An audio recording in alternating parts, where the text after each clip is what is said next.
গিয়েছিলেন মাত্র ৮ দিনের জন্য, কিন্তু ফিরতে হলো দীর্ঘ প্রায় ৯ মাস পর। বুধবার ভারতীয় সময় ভোর 3:30টার কিছু পর সুনিতা উইলিয়ামসকে নিয়ে স্প্ল্যাশ ডাউন করে স্পেসএক্সের মহাকাশযান ক্রু 9। সুনিতাকে এক ঝলক দেখতে ভারত সহ গোটা বিশ্বের মানুষের নজর ছিল সেদিকেই। যদিও স্প্ল্যাশ ডাউনের পরে গোটা প্রক্রিয়া করতে বেশ কিছুটা সময় লাগে। প্রায় ঘণ্টাখানেক পর খুলে যায় ক্যাপসুলের দরজা।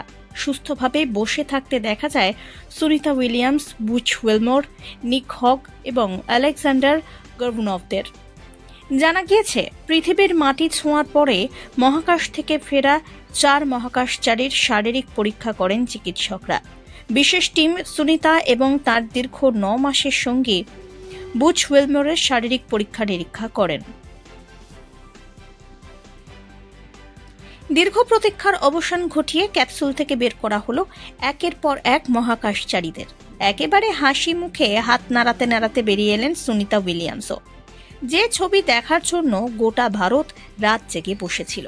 অবশেষে ঘরের মেয়ে ঘরে ফেরায় মুখে শান্তি আর মনে স্বস্তি ফিরে পেলেন আপামর ভারতীয় এবং বিশ্বের মানুষ। তবে এখন সবথেকে বড় টুইস্ট এখানেই। পৃথিবীতে ফিরে এসেছেন সুনিতা সহ অন্যান্য মহাকাশচারীরা, কিন্তু তা বলে কি আবার স্বাভাবিক হয়ে গেল তাদের জীবন? না, বরং বিষয়টা অনেকটাই উল্টো। 1-2 দিন নয়, টানা প্রায় 9 মাস সুনিতা আর বুচ ছিলেন মহাকাশে, আর যার ফলে হাঁটা চলা করতে ভুলে গিয়েছে তাঁদের শরীর।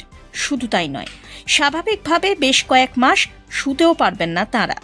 প্রথমে 45 দিনের রিহ্যাব প্রোগ্রাম রয়েছে, আর সেখানেই তাদের বিভিন্ন ধরনের শারীরিক পরীক্ষা নিরীক্ষা করা হবে। তবে বিশেষজ্ঞদের আশঙ্কা, সুনিতাদের একাধিক শারীরিক সমস্যা হতে পারে। মহাকাশে থাকার সময় থেমে গিয়েছে সুনিতাদের স্বাভাবিক হাড়ের বৃদ্ধি।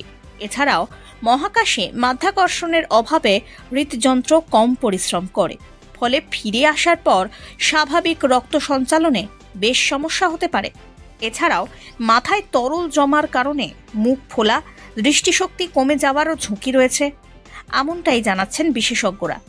তবে এসবের মধ্যে সবথেকে চিন্তার বিষয় এই যে মহাকাশে থাকাকালীন আল্ট্রাভায়োলেট রে সহ অন্যান্য রশ্মি তাদের দেহ স্পর্শ করে গিয়েছে, আর যার ফলে পৃথিবীতে ফিরে আসার পর স্বাভাবিকভাবেই ক্যান্সার সহ অন্যান্য রোগের প্রকোপ তাদের শরীরে বেশি মাত্রায় হতে পারে, এমনটাই আশঙ্কা করছেন বিশেষজ্ঞরা।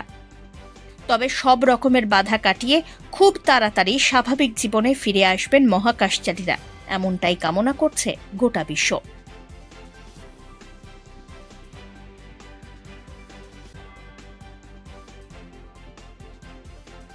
Bureau report, one India Bangla.